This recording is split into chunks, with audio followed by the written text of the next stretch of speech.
Olá, seja bem-vindo a mais uma aula de arte. Eu sou Anailson Mesquita, professor da Rede Estadual de Ensino, e hoje a gente vai falar um pouquinho sobre as funções, estéticas que estão empregadas na arte, tá? Então vamos observar um pouquinho alguns desses termos e peço que vocês copiem alguma coisa que tenham dúvidas, para que pergunte depois para o seu professor, para que ele possa lhe ajudar, tranquilo? Então vamos começar a entender o que é estética, a estética, gente, é uma palavra com origem no termo grego, a estétique, que significa aquele que nota, que percebe, que vê. Estética é conhecida como a filosofia da arte, então ela é uma forma de pensamento, ou estudo do que é belo nas manifestações artísticas e naturais. Então aí nós temos a estética como algo, uma filosofia, uma ciência, onde ela estuda aí as questões para a concepção de obras artísticas, A estética é uma ciência que remete para a beleza e também aborda o sentimento que alguma coisa bela desperta dentro de cada indivíduo, Então a estética ela está presente aí dentro do conceito de belo e ela transmite através daquele que percebe as características de cada arte as concepções dessa arte, onde ela vai criar, a partir daqueles preceitos de criação da própria arte, como a música, como o teatro, como as artes plásticas, e através disso, tudo vai ser significado aí na beleza, de como você vê, o que o autor está tentando mostrar ali, naquela arte plástica, naquela música. Como está intimamente ligada a estética, ao conceito de beleza, existem vários centros, ou clínicas de estética, olha só que interessante, onde as pessoas podem fazer vários tratamentos com o objetivo de melhorar a sua aparência física, olha só que interessante, Então, veja como o termo estética ele está empregado aí, referente à beleza, E aí a gente começa a aparecer e a entender outros aspectos também dessa palavra, tá bom, gente?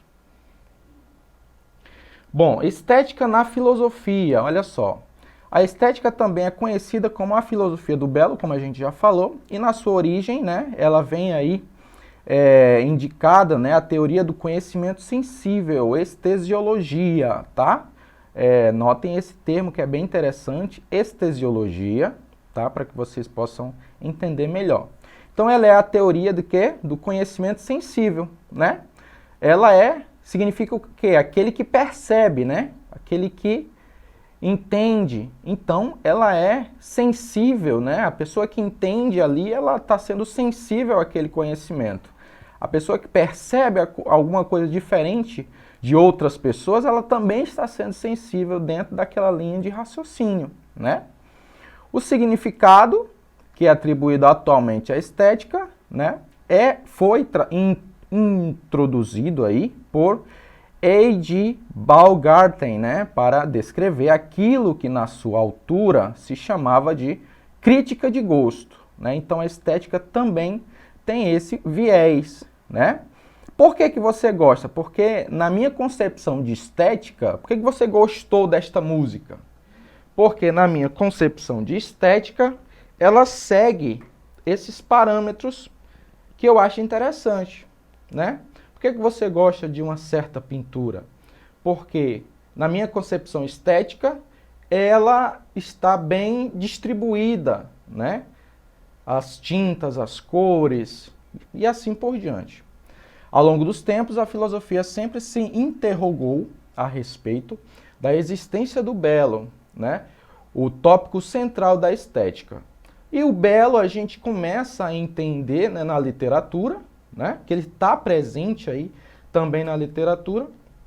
E aí a gente já começa a compreender isso nas aulas de português, não é verdade?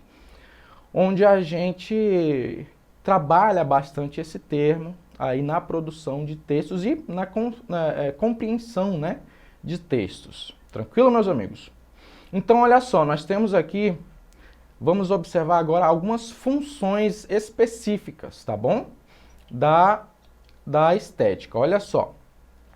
Nós temos a função pragmática ou função teológica. O que é essa função, professor? Na função pragmática, a obra de arte é analisada por sua finalidade prática e não tem objetivo puramente artístico. Neste caso, o artista resolve um problema funcional de quem o contratou, seja por qual razão for. Então, eu trouxe essa imagem, né, desta obra que vocês devem conhecer, né, Passarela e Joaquim Macedo, de Rio Branco.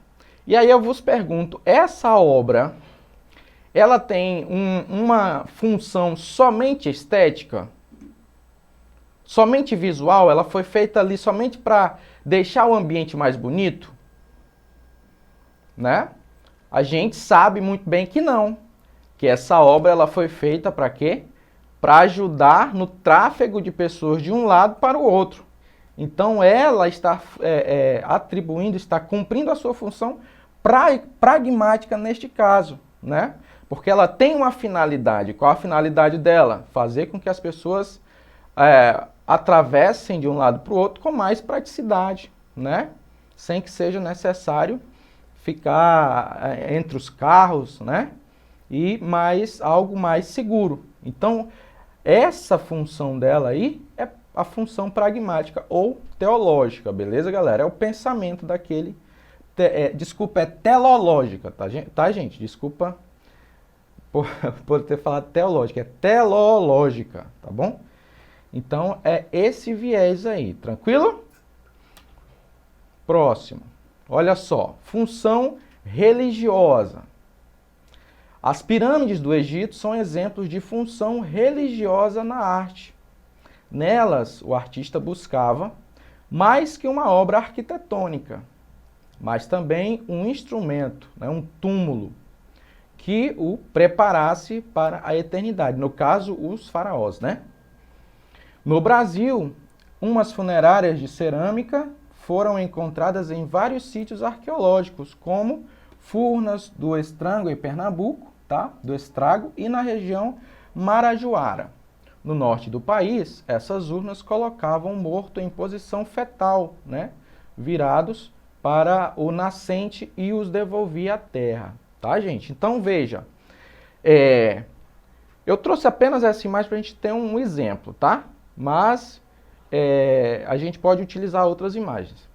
A imagem a seguir das pirâmides, né? Então, as pirâmides, elas não foram criadas somente para quê? Para um embelezamento, né? Na verdade, elas são túmulos. E por esta razão, né, ela cumpre aí a função religiosa, porque ela tem a ver com a questão religiosa da cultura egípcia, tranquilo? Então nós estamos vendo aí uma obra que ela tem a função religiosa. Ah, professor, mas atualmente, o que tem na nossa cultura uma função religiosa? O cemitério, né? O cemitério não é uma produção, alguém não criou o cemitério, ele foi criado, né? E a gente pode observar que o nosso cemitério ele é diferente de outros tipos de cemitérios, como os próprios cemitérios europeus, se a gente for observar, tranquilo? Então tem uma estética ali diferente, né? E essa estética, ela é uma estética que cumpre a função religiosa. Beleza? Então vamos lá, para a próxima. Função pedagógica, né? Na estética nós temos essa função de ensinar. Na Idade Média, devido ao grande número de analfabetos, a Igreja Católica se utilizava, tá, de imagens para explicar suas doutrinas aos fiéis. Então, através de imagens, né, e também produzidas com arte, claro, eram utilizadas aí para a função pedagógica, ou seja, para ensinar, né? Para levar o conhecimento às pessoas. Então, quando se leva-se o conhecimento através de imagens, né? de criações, nós estamos trabalhando essa função pedagógica através da arte. Tranquilo? Quando o professor ele leva para você, né, imagens para que você entenda melhor sobre um assunto, né, ele está utilizando aí através da arte a função pedagógica. Tranquilo? Então, mais uma função da estética da arte aí para você. Né? Olha só essa aqui, ó, função naturalista ou conteudista. Na função naturalista, a obra é analisada pela sua semelhança com a realidade. Então, veja, aqui nós temos na imagem uma imagem real do Messi, né? Os meninos aí devem conhecer. E na imagem 2, ela se parece com o Messi, né? É bem parecida. Então, essa forma de trazer a naturalidade real para o desenho, então nós estamos levando aí, falamos que ela está cumprindo a função naturalística ou conteudista, né? Embora se diga que esse tipo de obra não tenha finalidade artística, né? Porque não se cria, ele se copia, mas tem aí a sua técnica, ela retrata uma cena e o seu valor, né? É transferido de obra para a pessoa ou situação retratada, como a gente está vendo aí. E sua produção exige técnica, né? Porque eu não consigo fazer um desenho desse, não sei se você consegue, mas é porque eu não tenho a técnica, né? Mas é necessário, por isso é necessário que podem ser consideradas arte por si mesma. Então esse tipo de produção, tá? Vocês veem muito isso aí nas suas redes sociais, né? Principalmente agora que a gente consegue ver as pessoas produzindo mais, né? E a gente consegue ter acesso a esse tipo de função, né? Que é a função naturalista. Beleza? Olha só, a função formalista, né? Ou artística em si, né? Na função formalista ou artística, a obra é analisada pela sua estrutura intrínseca, ou seja, aquilo que está querendo dizer realmente a obra, não é aquilo que está apenas aos olhos, mas o que ela quer dizer de composição, né? Seu objetivo é a experiência estética. A valorização da obra está relacionada com seus elementos de organização. Então aí nós temos elementos básicos da arte dentro da obra, onde eles são trabalhados pelo artista, né? Com pigmentação, textura, harmonia. A obra não tem uma função aparente, né? Não é só aquilo que eu quero, estou vendo. Existem outras coisas além do que eu estou vendo. E existe como que por si mesma, beleza? Então, quando se existe algo, uma mensagem através daquela obra, eu estou utilizando a função formalista ou função artística em si. Tranquilo, meus jovens? Aqui nós temos o Abaporu, né, de Tarsila do Amaral. Bom, para finalizar a aula de hoje, vamos fazer uma breve atividade aí, depois que a gente viu esses tipos de funções, né, esses tipos de funções. Então, olha só, na aula de hoje vimos que, né, o que é estética e quais as funções artísticas existentes de acordo, né, com a aula de hoje. Cite qual a função, olha só, que não tem puramente um valor artístico, mas sim estabelece um valor prático para a obra, seja para uma finalidade específica. Qual delas tem esse viés? É a função formativa? É a função pedagógica? É a função naturalista ou é a função pragmática? Então, parabéns para você que colocou letra D, função pragmática, né? É aquela que a gente fez aí, trouxemos aí a imagem do nosso jogador aí argentino, né? Então, por hoje é só. Não esqueçam de acessar a nossa plataforma Eduque e até a próxima aula. Até mais.